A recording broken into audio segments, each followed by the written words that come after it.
Hi, welcome back to my channel. ಎಲ್ಲರೂ ಹೇಗಿದ್ದೀರಾ? ಚೆನ್ನಾಗಿದ್ದೀರಾ ಅಂತ ಅಂದ್ಕೊಂಡಿದ್ದೀನಿ. ನಾನು ಕೂಡ ತುಂಬಾ ಚೆನ್ನಾಗಿದ್ದೀನಿ. ನಾನಿವತ್ತು ಸಿಂಪಲ್ಲಾಗಿ ಮಲೆನಾಡು ಸೈಡಿನ ನೀರು ದೋಸೆ ನೀರು ಚಟ್ನಿ ಯಾವ ಥರ ಮಾಡೋದು ಅಂದ್ಬಿಟ್ಟು ತೋರಿಸ್ಕೊಡ್ತಾ ಇದ್ದೀನಿ. ಮೊದಲಿಗೆ 2 ಪಾವು ಅಕ್ಕಿ, 2 ಪಾವು ಅಂದರೆ ಅರ್ಧ ಸೇರಾಗೋಷ್ಟು ಅಕ್ಕಿನ 2ರಿಂದ 3 ಸರಿ ನೀಟಾಗಿ ತೊಳ್ಕೊಂಡ್ಬಿಟ್ಟು 4 ಅವರು ಅಥವಾ 8 ಅವರು ನೆನೆಯಕ್ಕೆ ಇಟ್ಕೊಬೇಕು. ಅಟ್ಲೀಸ್ಟ್ 4 ಅವರ ನೆನೆಬೇಕು. ಬೆಳಗ್ಗೆ ಮಾಡೋದಾದರೆ ನೈಟ್ ನೆನೆಯಕ್ಕೆ ಇಟ್ಟು ಮಲ್ಕೊಂಡ್ರೆ ಸರಿಯಾಗುತ್ತೆ. ನಾನು ನೈಟೇ ನೆನೆಯಕ್ಕೆ ಇಟ್ಟು ಮಲ್ಕೊಂಡಿದ್ದೆ. ಇವಾಗ ಮತ್ತೆ ಒಂದ್ಸರಿ ತೊಳ್ಕೊಂಡ್ಬಿಟ್ಟು ನೀಟಾಗಿ ಮಿಕ್ಸಿ ಮಾಡ್ಕೊತೀನಿ. ತುಂಬ ನಯಸ್ಸಾಗಿ ರುಬ್ಕೊಳ್ಬೇಕಾಗುತ್ತೆ. ಮನೆಯಲ್ಲಿ ರುಬ್ಬಕಲ್ಲಿ ಇರೋ ಅಂಥವ್ರು ರುಬ್ಕೊಂಡು ಮಾಡ್ತಾರೆ, ಇಲ್ಲರೂ ಮಿಕ್ಸಿನಲ್ಲಿ ಕೂಡ ಮಾಡ್ಕೊಬೋದು. ತುಂಬಾ ನಯಸ್ಸಾಗಿರಬೇಕು, ಚೆನ್ನಾಗಿರುತ್ತೆ. ನೀರು ದೋಸೆಗೆ ಎಷ್ಟು ನಯಸ್ಸಾಗಿರುತ್ತೋ ಅಷ್ಟು ಚೆನ್ನಾಗಿರುತ್ತೆ. ದೋಸೆ ಮಾಡೋದಕ್ಕೆ ಯಾವ ಅಕ್ಕಿ ಆದರೂ ಹಾಕೊಬೋದು. ನೀವು ಮನೆಯಲ್ಲಿ ಯಾವ್ದು ಬಳಸ್ತೀರೋ ಅದನ್ನೇ ಹಾಕೊಬೋದು. ನಾನಿಲ್ಲಿ ಸೊಸೈಟಿ ಅಕ್ಕಿ ಹಾಕ್ಕೊಂಡಿದ್ದೆ, ರೇಷನ್ ಅಕ್ಕಿ ಸಿಗುತ್ತಲ್ವ ಅದನ್ನೇ ಹಾಕ್ಕೊಂಡಿದ್ದೆ, ಚೆನ್ನಾಗಿರುತ್ತೆ. ಒಬ್ರೊಬ್ರು ನೀರು ದೋಸೆಗೆ ಕಾಯಿ ಕೂಡ ಸೇರಿಸ್ಬಿಟ್ಟು ರುಬ್ಕೊತಾರೆ. ನಾನಿಲ್ಲಿ ಕಾಯಿ ಹಾಕಲ್ಲ. ಕಾಯಿ ಚಟ್ನಿ ಮಾಡೋದ್ರಿಂದ, ಕಾಯಿ ಹಾಕ್ಬಿಟ್ಟು ನೀರು ಚಟ್ನಿ ಮಾಡ್ತಿರೋದ್ರಿಂದ ಪ್ಲೇನ್ ಆಗಿ ಮಾಡ್ತಾ ಇದ್ದೀನಿ. ನೋಡಿ, ಈ ಥರ ತೆಳ್ಳಗಿರಬೇಕು. ಈ ಥರ ಎತ್ತು ಇದ್ರೆ ಸ್ಪೂನಲ್ಲಿ ತೆಳು ಲೇಯರ್ ಇರಬೇಕು. ನೋಡಿ, ಸ್ಪೂನ್ನ ಉಲ್ಟಾ ಮಾಡಿ ನೋಡಿದ್ರು ಅಲ್ಲಿ ಲೇಯರ್ ಏನು ಉಳ್ಕೊಬಾರ್ದು. ಈ ಟೈಮಲ್ಲಿ ರುಚಿಗೆ ತಕ್ಕಷ್ಟು ಉಪ್ಪು ಹಾಕ್ಕೊಂಡು ಒಂದು ಪಿಂಚಷ್ಟು ಸೋಡಾ ಪುಡಿ ಸೇರಿಸ್ಕೊತೀನಿ. ಸೋಡಾ ಪುಡಿ ಏನಕ್ಕೋಸ್ಕರ ಅಂದರೆ ದೋಸೆ ನೀಟಾಗಿ ಬರಲಿ ಅಂದ್ಬಿಟ್ಟು, ತವಾದಲ್ಲಿ ಅಂಟ್ಕೋಬಾರ್ದು ಅಂದ್ಬಿಟ್ಟು ಒಂದು ಪಿಂಚು ಸೋಡಾ ಪುಡಿ ಸೇರಿಸ್ಕೊಂಡು ಚೆನ್ನಾಗಿ ಮಿಕ್ಸ್ ಮಾಡ್ಕೊಳೋದ್ರಿಂದ ಚೆನ್ನಾಗಾಗುತ್ತೆ. ದೋಸೆ ಕೂಡ ಸಾಫ್ಟಾಗಿರುತ್ತೆ. ನೋಡಿ, ಈ ಥರ ತೆಳ್ಳಗೆ ಮಾಡಿಕೊಂಡ್ರೆ ನೀರು ದೋಸೆ ಅಂದರೆ ನೀರು ಥರನೇ ಇರಬೇಕು. ಇದು ಆವಾಗಲೇ ರುಬ್ಬಿ ಆವಾಗಲೇ ಮಾಡೋದ್ರಿಂದ ತುಂಬಾ ಟೇಸ್ಟ್ ಇರುತ್ತೆ.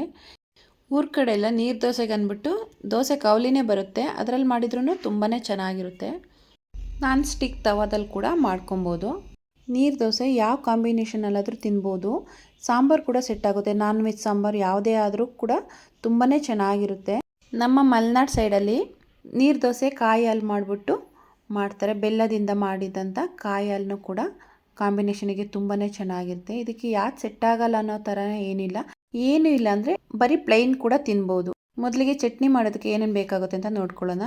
1 ಭಾಗ ತೆಂಗಿನಕಾಯಿ, 1 ಚಿಕ್ಕದು ಈರುಳ್ಳಿ, 2 ಹಸಿಮೆಣಸಿನ್ಕಾಯಿ, ಖಾರ ಜಾಸ್ತಿ ಬೇಡ, ಲೈಟಾಗಿರಲಿ, 2ರಿಂದ 3 ಎಸಳು ಬೆಳ್ಳುಳ್ಳಿ, ಸ್ವಲ್ಪ ಹುಣಸೆಹಣ್ಣು, 1 ಟೇಬಲ್ ಸ್ಪೂನು ಜೀರಿಗೆ, ಸ್ವಲ್ಪ ಕೊತ್ತಂಬರಿ ಸೊಪ್ಪು, ಜೊತೆಗೆ ಕಡಲೆಬೇಳೆ ಉದ್ದಿನಬೇಳೆ ಹುರಿದ್ಬಿಟ್ಟು ಸೇರಿಸ್ಕೊಬೋದು.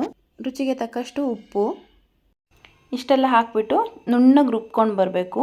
ತುಂಬಾ ನಯಸ್ಸಾಗಿರಬೇಕು. ನೋಡಿ, ಈ ಥರ ಇದನ್ನು ಒಂದು ಬೌಲಿಗೆ ಹಾಕ್ಕೊಂಡು ಸ್ವಲ್ಪ ಮಿಕ್ಸಿನ ತೊಳೆದ್ಬಿಟ್ಟು ಅದ್ರ ನೀರನ್ನ ಸೇರಿಸ್ಕೊಂಡು ತೆಳ್ಳಗೆ ಮಾಡ್ಕೊಬೇಕು. ನೋಡಿ, ಈ ಥರ ನೀರು ಥರ ಇರಬೇಕು. ಈ ಚಟ್ನಿಗೆ ಇವಾಗ ಹಂಗೇನಾದರೂ ತಿನ್ಬೋದು, ಇಲ್ಲ ಒಗ್ಗರಣೆ ಕೊಟ್ಕೊಂಡಾದರೂ ತಿನ್ಬೋದು. ಒಗ್ಗರಣೆ ಹಾಕೋದ್ರಿಂದ ತುಂಬಾ ಟೇಸ್ಟ್ ಚೆನ್ನಾಗಿರುತ್ತೆ. ಇದಕ್ಕೆ ಉದ್ದಿನಬೇಳೆ ಕಡಲೆಬೇಳೆ ಎಲ್ಲ ಹಾಕ್ಬಿಟ್ಟು ಒಗ್ಗರಣೆ ಹಾಕ್ಬೋದು, ಇಲ್ಲ ಪ್ಲೈನಾಗಾದರೂ ಒಗ್ಗರಣೆ ಹಾಕೊಬೋದು. ಬೆಳ್ಳುಳ್ಳಿ ಒಗ್ಗರಣೆನಾದರೂ ಹಾಕ್ಬೋದು, ಇಲ್ಲ ಒಣಗಿದ ಮೆಣಸಿನ್ಕಾಯಿ ಒಗ್ಗರಣೆನಾದರೂ ಹಾಕೊಬೋದು. ನಾನು ಸಿಂಪಲಾಗಿ ಒಂದು ಒಗ್ಗರಣೆ ಮಾಡ್ಕೊತೀನಿ. ಮೊದಲಿಗೆ ಒಂದು ಸೌಟು ಒಲೆ ಮೇಲೆ ಇಟ್ಕೊಂಡು ಸ್ವಲ್ಪ ಎಣ್ಣೆ ಹಾಕ್ಕೊಂಡು, ಎಣ್ಣೆ ಬಿಸಿ ಆದಮೇಲೆ ಸಾಸಿವೆ ಹಾಕ್ಕೊತೀನಿ. ಎಣ್ಣೆ ಬಿಸಿ ಆದಮೇಲೆ ಸ್ವಲ್ಪ ಸಾಸಿವೆ ಸೇರಿಸ್ಕೊಂಡು 1-2 ಒಣಗಿದ ಮೆಣಸಿನ್ಕಾಯಿನ ಮುರಿದು ಹಾಕ್ಕೊತೀನಿ. ಸ್ವಲ್ಪ ಕರ್ಬೇವಿನ ಸೊಪ್ಪನ್ನ ಚಿಕ್ಕದಾಗಿ ಕಟ್ ಮಾಡಿ ಹಾಕ್ಕೊಂಡು ಒಗ್ಗರಣೆ ಮಾಡ್ಕೊತೀನಿ. ಸಿಂಪಲ್ ಒಗ್ಗರಣೆ ಹಾಕ್ಕೊತೀನಿ. ಒಗ್ಗರಣೆನ ಚಟ್ನಿಗೆ ಹಾಕಿ ಮಿಕ್ಸ್ ಮಾಡಿಕೊಂಡ್ರೆ ಚಟ್ನಿ ರೆಡಿ ಆಯಿತು. ನೀರು ಚಟ್ನಿ ಮಾಡೋದು ತುಂಬಾ ಸುಲಭ, ಇಷ್ಟೇ ಮಾಡುವಂಥದ್ದು. ಇವಾಗ ದೋಸೆ ಮಾಡ್ಕೊಳ್ಳೋಣ. ಮೊದಲಿಗೆ ತವ ಒಲೆ ಮೇಲೆ ಇಟ್ಕೊಂಡು ತವಕ್ಕೆ ಎಣ್ಣೆನ ಚೆನ್ನಾಗಿ ಉಜ್ಕೊಬೇಕು. ನೀರು ದೋಸೆಗೆ ಎಣ್ಣೆನ ಚೆನ್ನಾಗಿ ಉಜ್ಕೊಂಡೇ ಮಾಡಬೇಕು. ನಾವು ಮಾಮೂಲು ದೋಸೆ ಆದರೆ ನಾನ್ ಸ್ಟಿಕ್ ತವದಿಂದ ಮೇಲೆ ಎಣ್ಣೆ ಹಾಕ್ತೀವಿ. ಇದರಲ್ಲಿ ಫಸ್ಟು ತವಕ್ಕೆ ಎಣ್ಣೆ ನೀಟಾಗಿ ಉಜ್ಕೊಂಡು ದೋಸೆ ಹಾಕಬೇಕು. ದೋಸೆ ಹಾಕಿಬಿಟ್ಟು ನೀರು ದೋಸೆನ ಮುಚ್ಚಿಬಿಟ್ಟೆ ಬೇಯಿಸಬೇಕು, ಇಲ್ಲಾಂದರೆ ದೋಸೆ ಎಲ್ಲ ಅಷ್ಟೊಂದು ಚೆನ್ನಾಗಿ ಬರಲ್ಲ. ನೋಡಿ, ಚೆನ್ನಾಗಿ ಬೆಂದಿದೆ. ಇನ್ನೂ ಜಾಸ್ತಿ ರೋಸ್ಟೇ ಕೂಡ ಆಗಿದೆ. ಬೇಗ ಬೇಗ ತೆಗಿಬೇಕು, ಸಾಫ್ಟಾಗಿ ಚೆನ್ನಾಗಿರುತ್ತೆ. ನೋಡಿ, ರೆಡಿ ಆಯಿತು.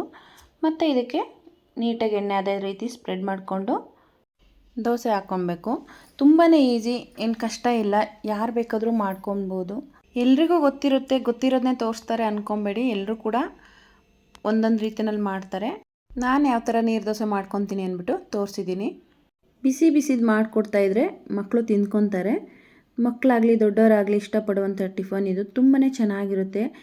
ಕೆಲವು ಮಕ್ಕಳೆಲ್ಲ ಸಾಂಬಾರು ಚಟ್ನಿ ಏನು ಯೂಸೇ ಮಾಡಲ್ಲ. ಅದರಲ್ಲೂ ನನ್ನ ಮಕ್ಕಳಂತೂ ಏನು ಚಟ್ನಿನೂ ಕೇಳಲ್ಲ, ಸಾಂಬಾರು ಕೇಳಲ್ಲ, ಪ್ಲೈನ್ ದೋಸೆನೇ ತಿನ್ಕೊತಾರೆ. ಅವ್ರಿಗೇನು ಸಾಂಬಾರು ಬೇಕು ಅಂತ ಏನಿಲ್ಲ, ಚಟ್ನಿನೂ ಬೇಕು ಅಂತ ಏನಿಲ್ಲ. ನೀರು ದೋಸೆ ಮಾಡಿದ ದಿವಸ ಸ್ಟವ್ ಫುಲ್ಲು ಹಿಟ್ಟಾಗಿರುತ್ತೆ, ಎಲ್ಲ ಕಡೆ ಸ್ಪ್ರೆಡ್ ಆಗಿರುತ್ತೆ. ಹಾಕಿದ ತಕ್ಷಣ ಎಲ್ಲ ಹಾರಿರುತ್ತಲ್ವ, ಅದಕ್ಕೆ ಅದನ್ನು ಕ್ಲೀನ್ ಮಾಡೋದಕ್ಕೆ ಒಂದು ಬಟ್ಟೆನ ಒದ್ದೆ ಮಾಡಿಕೊಂಡು ಅಡುಗೆ ಎಲ್ಲ ಆದಮೇಲೆ ನೀಟಾಗಿ ಒರೆಸ್ಕೊಳ್ಳೋದ್ರಿಂದ ಸ್ಟವ್ ಸ್ಲ್ಯಾಬ್ ಎಲ್ಲ ನೀಟಾಗುತ್ತೆ, ಏನು ಹಿಟ್ಟೆಲ್ಲ ಉಳಿಯೋದಿಲ್ಲ, ಕ್ಲೀನ್ ಆಗುತ್ತೆ. ನೋಡಿ ದೋಸೆ ಎಷ್ಟು ಸಾಫ್ಟಾಗಿ ಬಂದಿದೆ, ತುಂಬಾ ಚೆನ್ನಾಗಿದೆ.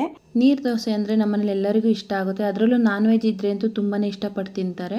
ಇವತ್ತು ನಾನು ಮಾಡಿದಂಥ ನೀರು ದೋಸೆ ನೀರು ಚಟ್ನಿ ರೆಸಿಪಿ ಎಲ್ರಿಗೂ ಇಷ್ಟ ಆಗಿದೆ ಅಂತ ಅಂದ್ಕೊಂಡಿದ್ದೀನಿ. ಟೇಸ್ಟು ಕೂಡ ತುಂಬಾ ಚೆನ್ನಾಗಿ ಬಂದಿದೆ, ಯಾಕಂದರೆ ಟೇಸ್ಟ್ ಕೇಳೋ ಹಾಗೆ ಇಲ್ಲ. ನೀರು ದೋಸೆ ಯಾವತ್ತಿದ್ರೂ ಪರ್ಫೆಕ್ಟಾಗಿರುತ್ತೆ. ಅದರಲ್ಲೂ ನೀರು ದೋಸೆ ಯಾವ ರೀತಿ ಮಾಡಿದರೂ ಕೂಡ ತುಂಬಾ ಚೆನ್ನಾಗಿ ಬರುತ್ತೆ. ಈ ವಿಡಿಯೋ ಯಾರಿಗಾದರೂ ಇಷ್ಟ ಆದರೆ ಒಂದು ಲೈಕ್ ಮಾಡಿ, ಇನ್ನೂ ಇಷ್ಟ ಆದರೆ ಒಂದು ಕಮೆಂಟ್ ಮಾಡಿ. ನೀವು ಮಾಡಿದಂಥ ನೀರು ದೋಸೆ ಅದರಲ್ಲೂ ನೀವು ಯಾವ ಥರ ಮಾಡ್ತೀರಾ ಅಂತ ಒಂದು ಕಮೆಂಟ್ ಮಾಡಿ ತಿಳಿಸಿ. ಹಾಗೆ ಯಾರಾದರೂ ಸಬ್ಸ್ಕ್ರೈಬ್ ಮಾಡದೆ ನೋಡ್ತಿದ್ರೆ ದಯವಿಟ್ಟು ಸಬ್ಸ್ಕ್ರೈಬ್ ಮಾಡಿ, ಹಾಗೆ ಒಂದು ಲೈಕ್ ಮಾಡಿ, ಕಮೆಂಟ್ ಮಾಡಿ, ಇನ್ನೂ ಇಷ್ಟ ಆದರೆ ಶೇರ್ ಮಾಡಿ. Thank you.